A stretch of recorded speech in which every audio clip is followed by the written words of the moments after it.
অনেকদিন পর আমার ছোট ভাই এবং বউকে নিয়ে বের হলাম। কেমন যেন খুবই মানে সারাদিন ঘরের মধ্যে থাকতে থাকতে কেমন যেন একটা দম বন্ধ ভাব লাগছিল।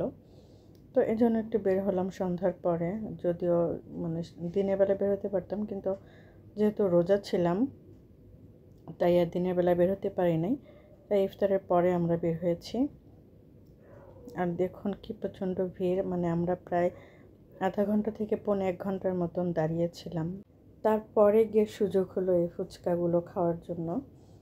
আর আমাদের এই টঙ্গীর ফুচকাগুলো, টঙ্গীর মানে কলেজ গেটের এই ফুচকাগুলো এতটাই টেস্টি হয়ে থাকে, মানে আমি যত যেখানে খেয়েছি না কেন, আমার কাছে কেন যেন এখানকার ফুচকাগুলোই বেশি ভালো লাগে, বেশি টেস্টি লাগে আমার কাছে। আমি অনেক জায়গায় ফুচকা খেয়েছি, কিন্তু এই জায়গার মতন ফুচকা আমি কখনোই খাইনি। আমার কাছে ভীষণ ভালো লাগে।